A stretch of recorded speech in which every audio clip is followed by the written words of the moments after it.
এই ওলি আল্লাহর বাংলাদেশ, এই শহীদ গাজী বাংলাদেশ, রহম করো আল্লাহ, রহম করো আল্লাহ। শুধু কোরআন না, এটা একটা ভুল। আমাদের অনেকের মাথার মধ্যে শুধু কোরআন কোরআন সরার, শুধু কোরআন কিচ্ছু না। শুধু কোরআন কোনোদিন শাসন করতে পারে না, কোরআন ও সুন্নাহ শব্দ ব্যবহার করতে হবে।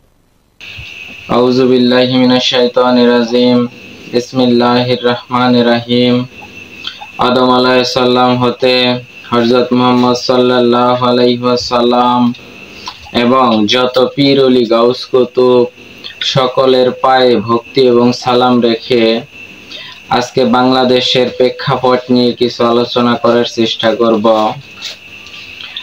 আপনারা বিগত দিনে জানতে পারছেন বাংলাদেশে ইসলামের নাম দিয়ে অসংখ্য ইসলামী দল প্রতিষ্ঠিত হয়েছে।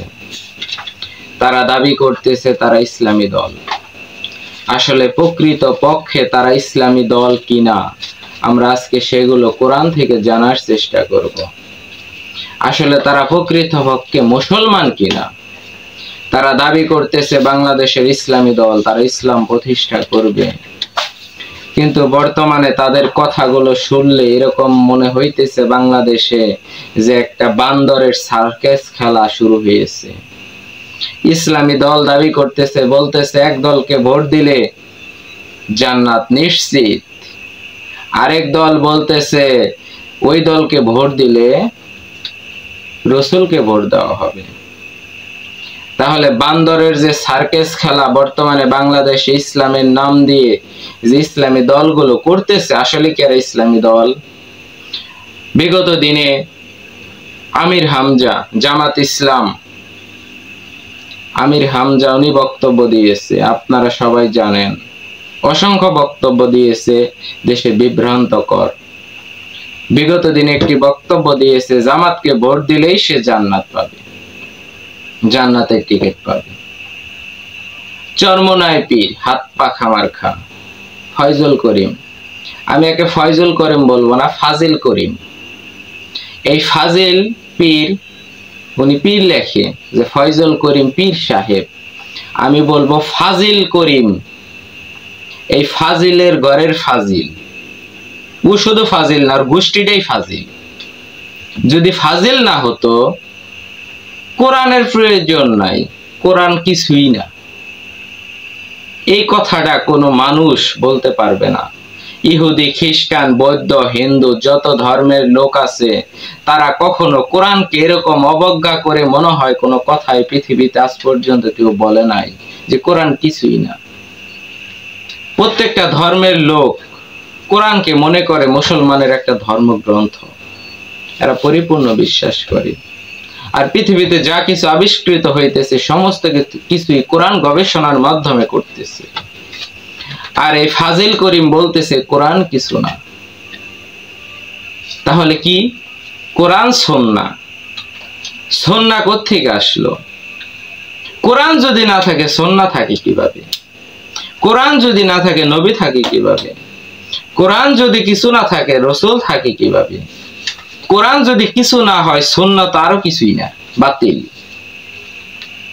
আর এই পীর দাবি করতেছে, যে পীর দাবি করে হাত পা খামার খায় নির্বাচন করবে। ইসলাম বাংলাদেশ ইসলামী আন্দোলন যে দলটি আছে, এই দলকে যারা ভোট দিবে তারা স্বয়ং রসুলকে ভোট দিবে। বিগত কিছুদিন আগে এরকম কিছু কথা বলেছে। এখন আপনাদের কাছে আমার প্রশ্ন, এরা কি আসলে মুসলমান? এরা কি প্রকৃত পক্ষে মানুষ? এরা বলতেছে আমরা মুসলমান, আমরা ইসলামী রাজনীতি করি। আমরা একটু কোরআন থেকে জানার চেষ্টা করি যে আসলে এরা মুসলমান কিনা। কোরআনের মধ্যে আল্লাহ পাক বলে দিয়েছে, সূরা নামল ৭৫ নম্বর আয়াত, সূরা নামল ৭৫ নম্বর আয়াত, আকাশে ও জমিনে এবং এই পৃথিবীতে এমন কোন গোপন ভেদ নাই, এমন কোন গোপন বিষয় নাই, এমন কোন জিনিস নাই যা পবিত্র কোরআনের মধ্যে না আছে। আমি বলি না, আল্লাহ বলতেছে সূরা নামল ৭৫ নম্বর আয়াত আপনারা পড়ে দেখেন। সূরা জাসিয়া 11 নম্বর আয়াত। কোরআন এটাই সৎ পথ প্রদর্শন। যারা কোরআনের আয়াত অস্বীকার করবে তারা জাহান্নামী।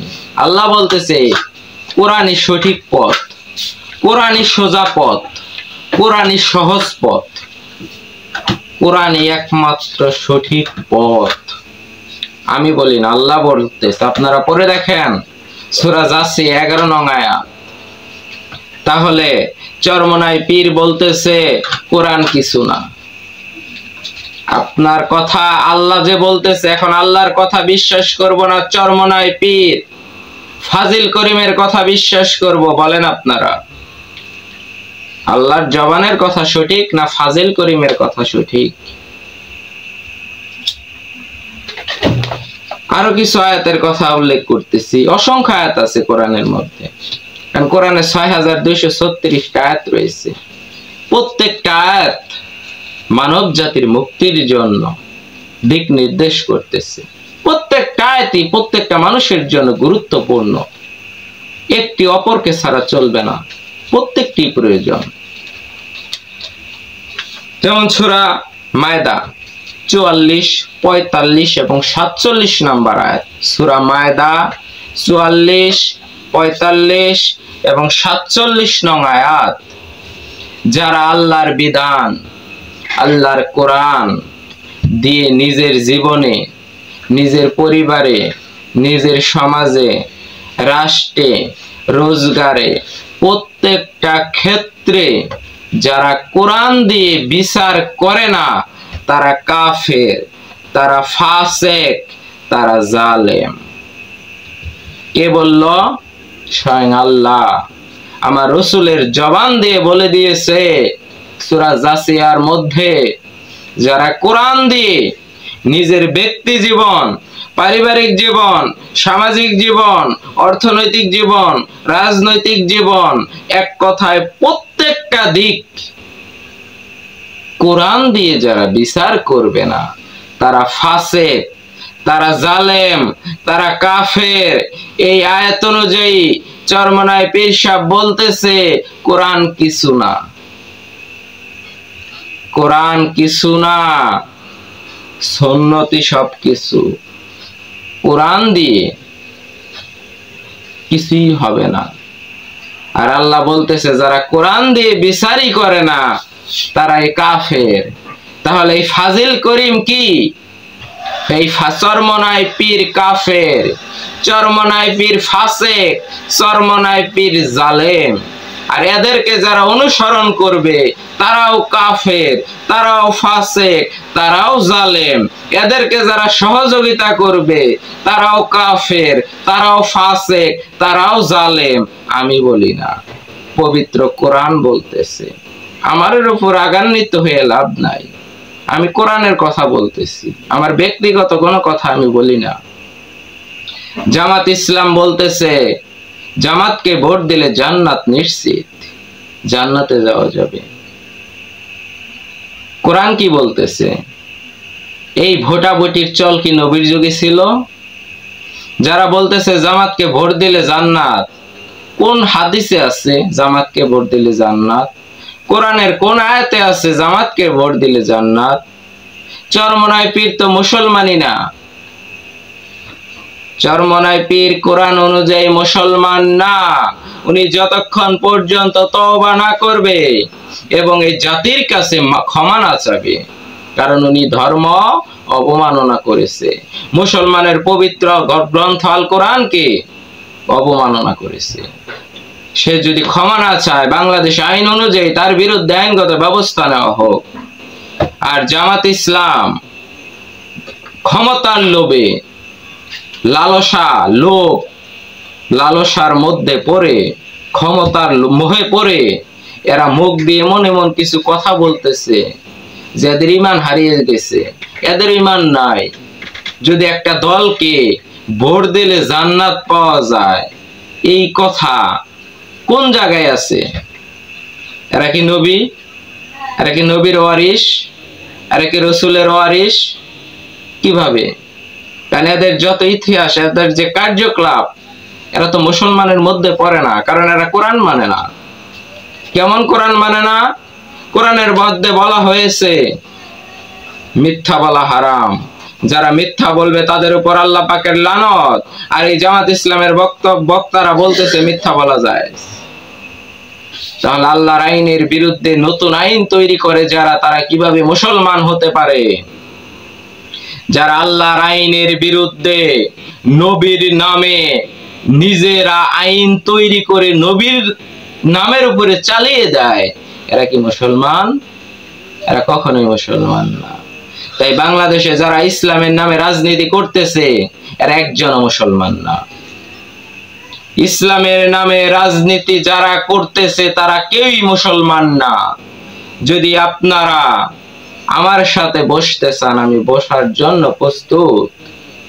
কারণ কোরআন দিয়ে আপনাদের বর্তমান প্রেক্ষাপটের যে রাজনীতি সমাজে প্রচলিত, দেশে প্রচলিত, এগুলা সম্পূর্ণ ভাওতাবাজি। এগুলার সাথে কোরআনের সাথে কোনো সম্পর্ক নাই। মির্জা ফখরুল ইসলাম আলমগীর বিগত দিনে একটা বক্তব্য দিয়েছিল, গীতা, বাইবেল, কোরআনের সাথে প্রচলিত রাজনীতির কোনো সম্পর্ক নাই। উনি একদম সঠিক কথা বলেছিল। মির্জা ফখরুল ইসলাম আলমগীর যে বলেছে রাজনীতি কোরআনে নাই, উনার কথা অনুযায়ী, কোরআন অনুযায়ী পরিপূর্ণ সঠিক। আমি তার জ্বলন্ত প্রমাণ আমি করে দিব কোরআন দিয়ে, যদি কেউ জানতে চান। বাংলাদেশের রাজনীতির সাথে ইসলামের কোনো সম্পর্ক নাই, নবীর কোনো সম্পর্ক নাই, রসুলদের কোনো সম্পর্ক নাই, আল্লাহরও কোনো সম্পর্ক নাই। এই রাজনীতি তৈরি করেছে মানুষ। আর এই রাজনীতি একমাত্র ব্যবসা, ক্ষমতা, লালসার জন্য করতেছে লেবাস লাগিয়ে। কেউ লাগাইছে কোট প্যান্ট, কেউ লাগাইছে জুব্বা পাগড়ি, কেউ লাগাইছে লম্বা টুপি। এগুলো শুধু লেবাস। লেবাস পরে মানুষকে ধোঁকা দেওয়ার জন্য একটা রাস্তা, একটা পন্থা। তাই আমরা যেন প্রকৃত পক্ষে এই বাংলাদেশে ধর্ম ব্যবসায়ী, ধর্ম নিয়ে যারা বলতেছে, রাজনীতি করতেছে, এদের থেকে যেন আমরা দূরে থাকি। কারণ কোষের ছুরি কোষ বেশি কাটে। দূরের লোক আপনার ক্ষতি করতে পারবে না, কাছের লোক যতটা করতে পারবে।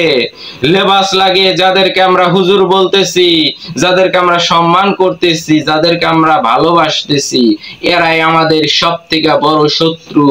আর যারা কোট প্যান্ট টাই পরে রাজনীতি করতেছে, এরা আমাদের শত্রু না।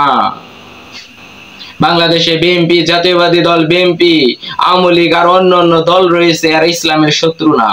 এরা ইসলামের ক্ষতি করে না, কিন্তু ইসলামের নাম দিয়া, ইসলামের লেবাস পইরা এরা সব থেকে বড় ক্ষতি করতেছে ইসলামের। আমরা যেন কোরআন বোঝার চেষ্টা করি, কোরআন মানার যেন চেষ্টা করি। কোরআনে ৬২৩৬টা আয়াত রয়েছে। বাংলাদেশে যারা কোরআন নিয়ে রাজনীতি করে, ধর্ম ব্যবসায়ী মোল্লা যারা বলে আমরা ইসলামী দল, এরা বর্তমানে কোরআনের অসংখ্য মসজিদের ইমাম আছে। আমার গ্রামের এক মসজিদের ইমামকে বলা হয়েছে সূরা ফাতিহার বাংলা বলেন, তিনি বলতে পারে নাই। তাহলে কোরআনের মধ্যে ৬২৩৬টা আয়াত রয়েছে, এর পরিপূর্ণ অর্থ বোঝার চেষ্টা করেন। বাংলাতে এর অর্থ কি, আল্লাহ পাক কি বলেছে আপনাকে, আপনার কি করতে হবে, আপনার কি করা যাবে না, এই বিষয়গুলো আপনারা জানার চেষ্টা করেন। আর এই কাল সাপ যারা রয়েছে, বিশেষ করে ফাজিল করিম চরমনাই পীর সাহেব থেকে আপনারা সবাই দূরে থাকবেন। আর যারা ইসলামের নাম নিয়ে রাজনীতি করবে, এদের থেকে দূরে থাকবেন, কারণ এরা মুসলমান না। কারণ কোরআনে বর্তমান প্রেক্ষাপট, ভোটাভুটি, গণতন্ত্র, এগুলার সাথে ইসলামের কোনো সম্পর্ক নাই। এদের সাথে ইসলামের কোনো সম্পর্ক নাই। এদেরকে যারা ভোট দিবে তারা বলতেছে জান্নাত নিশ্চিত না। এদেরকে যারা ভোট দিবে তারা নিশ্চিত শয়তান, তারা নিশ্চিত শয়তান। কোরআন পড়েন, কোরআন পড়লে আপনারা নিজেরাই দেখতে পারবেন কাকে ভোট দিলে শয়তান হবেন। এই বলেই আজকের মতো আমার কথা শেষ করছি। সবাই ভালো থাকবেন। কথায় যদি ভুল হয়ে থাকে ক্ষমা দৃষ্টিতে দেখবেন, এবং আপনারা অবশ্যই কোরআন পড়ার চেষ্টা করবেন। এই আহ্বান জানিয়েই আমার কথা শেষ করছি। সবাইকে ধন্যবাদ। আসসালামু আলাইকুম ওয়া রাহমাতুল্লাহি ওয়া বারাকাতুহু।